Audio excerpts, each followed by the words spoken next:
ಮುಜರಾಯಿ ಇಲಾಖೆಯ ದೇವಸ್ಥಾನಗಳು ಒಳಪಟ್ಟಿರುವಂತವರಿಗೆ ಹಣವನ್ನ ಕೊಡಬೇಡಿ ಹುಂಡಿಗೆ ಹಾಕ್ಬಾರ್ದು ಅನ್ನೋ ಸನಾತನ ಹುಡುಗಿ ಅನ್ನುವಂಥದ್ದು ಈಗ ದೂರ ಯಾರೋ 140 ಕೋಟಿ ಜನ ಇದ್ದಾರೆ ನಮ್ಮ ರಾಜ್ಯ ದೇಶದಲ್ಲಿ. ಯಾರೋ ಒಬ್ರು ಹೇಳ್ಬಿಡ್ತಾರೆ, ಅದಕ್ಕೆ ಯಾಕೆ ಹೆಚ್ಚು ಮಹತ್ವ ಕೊಡೋದು? ಹುಂಡಿಲಿ ಕಾಸು ಹಾಕೋದು ಬಿಡೋದು ಭಕ್ತಾದಿಗಳು ಸೇರಿರ್ತಕ್ಕಂಥದ್ದು ಅಲ್ವಾ? ಯಾರೋ ಒಬ್ರು ಟಿವಿನಲ್ಲಿ ಹೇಳಿದ ತಕ್ಷಣ ಜನ ಕೇಳಕ್ ಹೋಗ್ತಾರ. ಅದು ಹಾಕೋದು ಬಿಡೋದು ಅವ್ರಿಗೆ ಬಿಟ್ಟಿದ್ದಾರೆ. ಪಕ್ಷದ ಒಬ್ರು ದೂರು ಕೊಟ್ಟವ್ರೆ ಸರ್ ಅದ್ರ ಬಗ್ಗೆ. ಬಿಡಿಯೋದು ಬೇರೆ ಬೇರೆ. ಯಾರೋ ಈಗ ರಾಹುಲ್ ಗಾಂಧಿ ಮೇಲೂ ಬೇಕಾದಷ್ಟು ದೂರುಗಳು ಕೊಟ್ಟಿದ್ದಾರೆ. ಬೇರೆ ಬೇರೆಯವರು ಈ ತರ ಸೋಷಿಯಲ್ ಮೀಡಿಯಾದಲ್ಲಿ ಹಾಕಿದಂಥ ಸಂದರ್ಭದಲ್ಲಿ ಬಿಜೆಪಿಯವರು ಕೊಟ್ಟಿದ್ದಾರೆ, ಕಾಂಗ್ರೆಸ್ನವರು ಕೊಟ್ಟಿದ್ದಾರೆ, JDSನವರು ಕಂಪ್ಲೇಂಟ್ ಕೊಡ್ತಾರೆ. ಅದಕ್ಕೇನು ಹೆಚ್ಚು ಮಹತ್ವ ಏನು ಕೊಡೋದು ಬೇಡ. ಆದರೆ ನಾನು ಈ ಸಂದರ್ಭದಲ್ಲಿ ಆ ಒಂದು ಕಾರ್ಯಕ್ರಮ,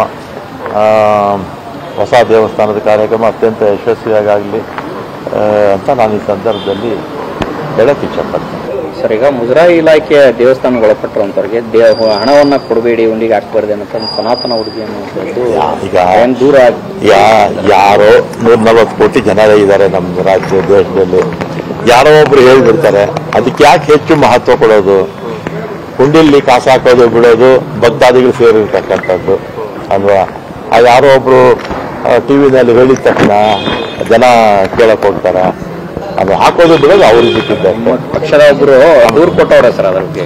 ಬಿಡಿಯೋದು ಬೇರೆ ಬೇರೆ. ಯಾರೋ ಈಗ ರಾಹುಲ್ ಗಾಂಧಿ ಮೇಲೂ ಬೇಕಾದಷ್ಟು ದೂರುಗಳು ಕೊಟ್ಟಿದ್ದಾರೆ. ಬೇರೆ ಬೇರೆಯವರು ಈ ತರ ಸೋಷಿಯಲ್ ಮೀಡಿಯಾದಲ್ಲಿ ಹಾಕಿದಂಥ ಸಂದರ್ಭದಲ್ಲಿ ಬಿಜೆಪಿಯವರು ಕೊಟ್ಟಿದ್ದಾರೆ, ಕಾಂಗ್ರೆಸ್ನವರು ಕೊಟ್ಟಿದ್ದಾರೆ, JDSನವರು ಕಂಪ್ಲೇಂಟ್ ಕೊಡ್ತಾರೆ. ಅದಕ್ಕೇನು ಹೆಚ್ಚು ಮಹತ್ವ ಏನು ಕೊಡೋದು ಬೇಡ.